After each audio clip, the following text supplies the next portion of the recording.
Zikir yang terlupakan bagian 1, gemerlap yang hampa di sebuah apartemen mewah di lantai 25, seorang pemuda bernama Rafa duduk bersandar di sofa empuknya. Layar televisi 60 inci menyala, menayangkan iklan-iklan menjelang buka puasa yang penuh warna. Di hadapannya, meja makan panjang telah dipenuhi aneka hidangan, kolak pisang hangat, es buah segar, ayam goreng crispy, dan aneka gorengan yang masih mengepul asapnya. Rafa menghela napas panjang.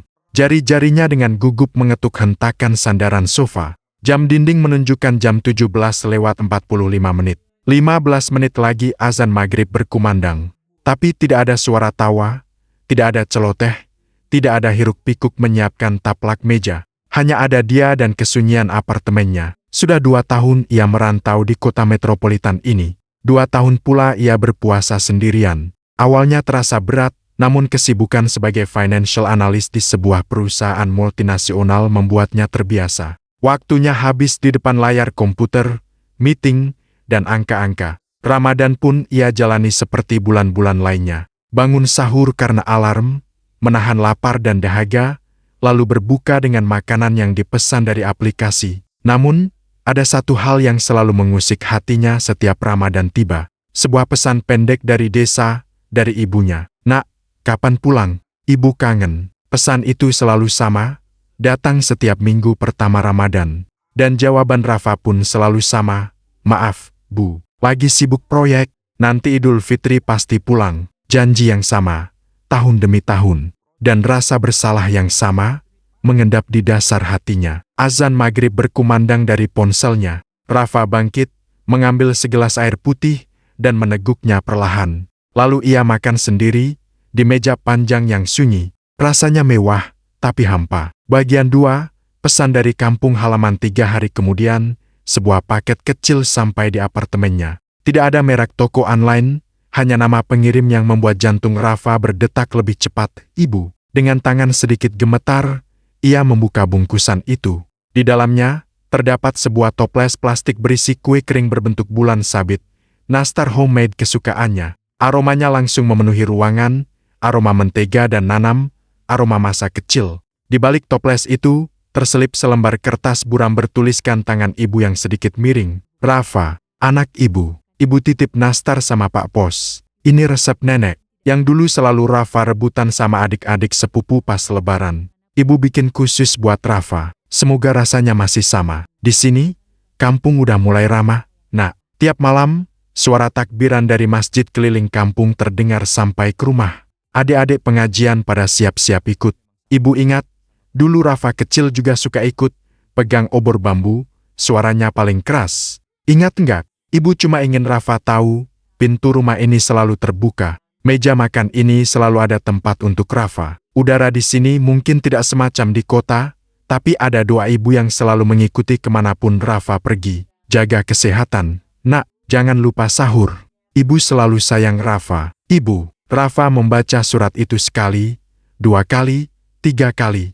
Air matanya jatuh tanpa bisa ditahan. Jauh di lubuk hatinya, ada yang teraduk. Kenangan masa kecilnya tiba-tiba berputar di depan mata. Ibu yang membangunkannya sahur dengan usapan lembut.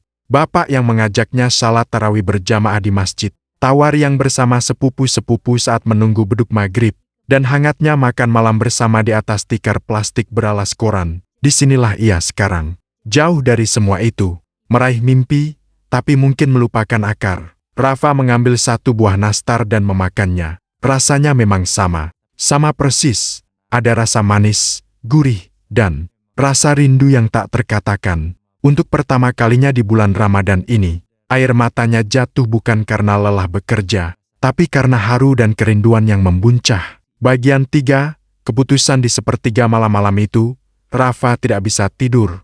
Ia salat Isya dan tarawih, sesuatu yang jarang ia lakukan sendirian di apartemen. Setelah tarawih, ia duduk di sajadahnya, merenung. Surat ibu seperti tamparan halus yang menyadarkannya. Ramadan bukan hanya tentang menahan lapar dan dahaga. Bukan juga tentang gemerlap iftar di restoran mewah. Ramadan adalah tentang silaturahmi, tentang berbagi, tentang kehangatan keluarga, tentang merajut kembali tali yang mungkin mulai kendur. Ia melihat ponselnya. Rencana perjalanan dinas ke Singapura minggu depan sudah masuk. Itu adalah proyek besar yang bisa mendongkrak karirnya. Tapi di samping ponsel itu, ada surat ibu yang kusut karena basah oleh air matanya. Pada sepertiga malam, di tengah kesunyian apartemennya, Rafa mengambil keputusan. Ia mengambil ponsel, mencari nomor atasan langsungnya, dan mengirim pesan singkat. "Pak, mohon maaf mengganggu malam-malam. Saya keputusan Anstak tidak bisa mengikuti perjalanan dinas ke Singapura Mango Deepen. Saya siap melepas kesempatan ini dan menerima konsekuensinya. Ada urusan keluarga yang sangat mendesak dan tidak bisa ditinggalkan. Terima kasih atas pengertiannya, Pak." Jarinya bergetar saat menekan tombol kirim.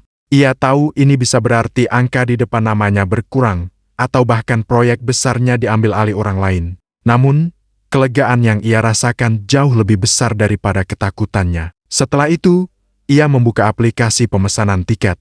Tanpa pikir panjang, ia memesan tiket pesawat pulang kampung untuk lusa. Bagian 4, jalan pulang 2 hari kemudian, Rafa berdiri di depan pintu rumah panggung kayu di kampung halamannya. Suara azan asyar terdengar sayup dari masjid ujung jalan. Dari dalam rumah, terdengar suara TV yang pelan. Ia mengetuk pintu.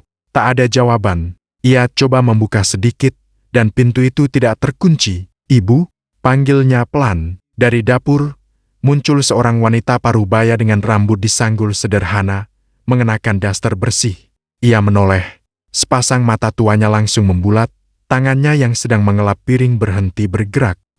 Rafa, suaranya bergetar. Rafa tersenyum, meski matanya basah. "Ibu, saya pulang." Gelas di tangan ibu jatuh. Untung saja jatuh ke wastafel, tidak pecah. Tanpa memedulikan itu, ibu langsung berlari kecil menghampiri Rafa. Pelukan erat yang sudah 2 tahun ia rindukan itu akhirnya ia dapatkan. Ibu menangis di dadanya, sementara Rafa memeluk erat tubuh ibu yang terasa semakin kecil. Aroma khas ibu, campuran bedak dan bawang putih, memenuhi inderanya. Ini adalah aroma pulang. "Kenapa nggak bilang-bilang dulu, Nak?" Ibu kaget, isak ibu disela tangis bahagianya. Rafa pengen kasih kejutan. "Bu," jawab Rafa, suaranya serak. Malam itu, untuk pertama kalinya setelah bertahun-tahun, Rafa berbuka puasa bukan di meja panjang sendirian, tetapi di atas tikar plastik beralas koran, ditemani ibu dan beberapa tetangga yang kebetulan mampir. Menu bukanya sederhana, sayur esiem buatan ibu, ikan asin goreng, sambal terasi, dan lauk seadanya. Tapi rasanya jauh lebih nikmat dari hidangan mewah di apartemennya. Bagian 5, Lailah yang tak terlupakan malam itu, Rafa diajak ibu ke masjid untuk salat tarawih. Masjid kampung itu sederhana, berdinding kayu dan beralaskan tikar anyaman. Tapi suasananya hangat.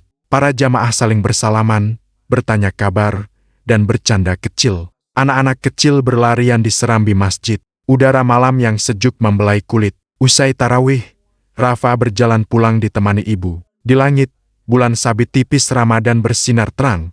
Tiba-tiba, ia teringat sesuatu. "Bu," kata ibu dalam surat, "dulu Rafa suka ikut takbiran keliling kampung." "Ya." Ibu tersenyum. "Iya, suaramu paling kenceng, sampai Pak Ustadz suka geleng-geleng kepala." Rafa tertawa. Lalu ia melihat beberapa anak kecil seusia SD berkerumun di pinggir jalan, membawa obor bambu dan beduk kecil. "Bu, mereka itu yang ikut takbiran keliling ya?" "Iya, Nak, mereka lagi kumpul, sebentar lagi mulai. Mau lihat?"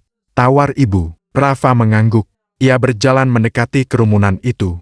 Mereka tampak riang, tapi ada satu anak laki-laki yang duduk agak menjauh, sendirian.